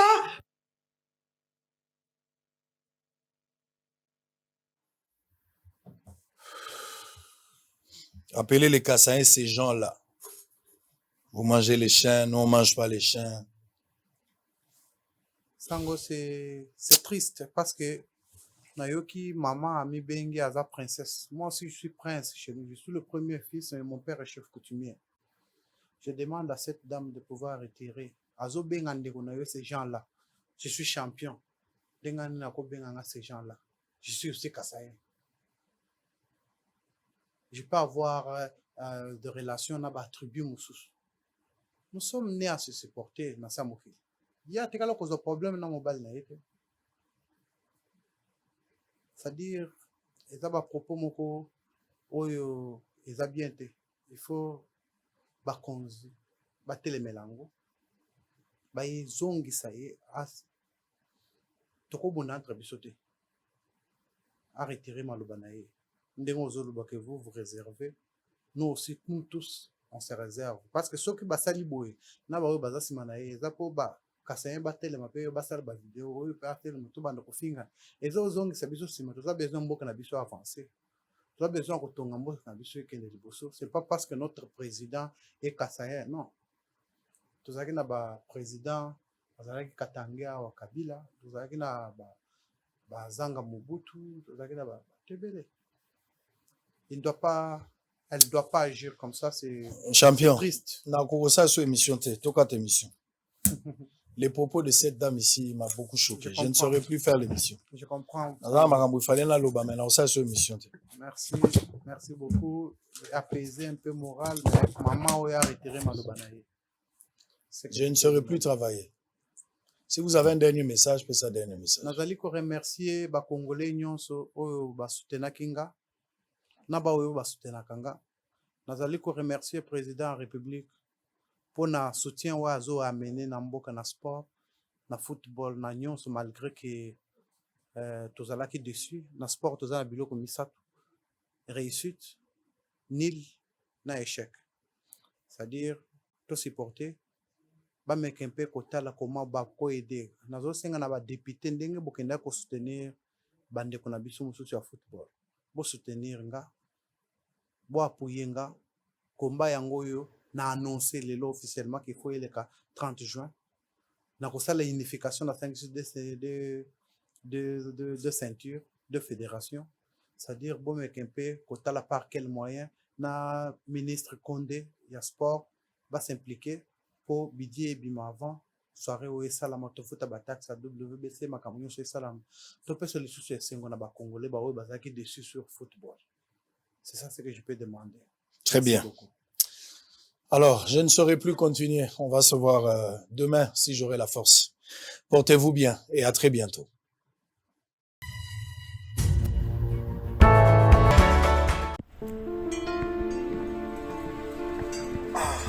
Frère, parle-moi un peu l'histoire là de devenir propriétaire avec $300 seulement en Kinshasa.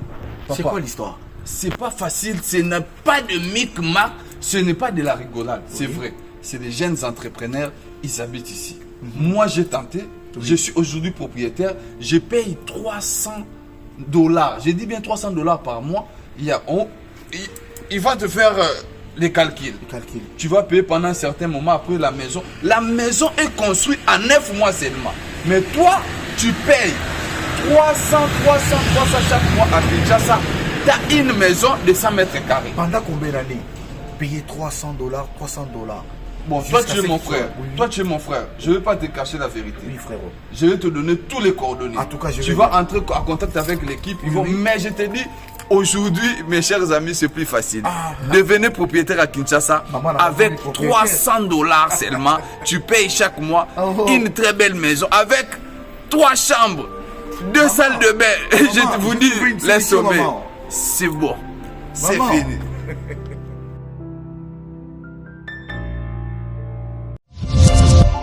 Hiro, merci à toi d'être venu. Merci pour l'invitation. Avec grand plaisir. Merci. On voudrait faire un petit coucou à Youssouf et Momo Nyangadou, voilà, depuis le Mali. Et Hiro, une dernière question. Comment tu fais pour avoir cette énergie avec tous les concerts que tu enchaînes, les avions, les répétitions, les studios? Quel est ton secret? Voilà mon secret. Doublez vos limites avec Double 7. Faites le plein d'énergie grâce à la gamme de boissons énergisantes Double 7. Composée d'une sélection d'ingrédients riches en vitamines pour un goût unique et un max de plaisir à chaque gorgée. Augmentez votre énergie et retrouvez toute la force et la vitalité nécessaires pour affronter efficacement tous vos défis du quotidien. Double 7, c'est la boisson irrésistible que tout le monde désire et que tout le monde veut goûter, mais... Ah non, c'est ma Double 7. Découvrez vite les nouvelles saveurs Double 7 Light et Double 7 Cola partout au Mali.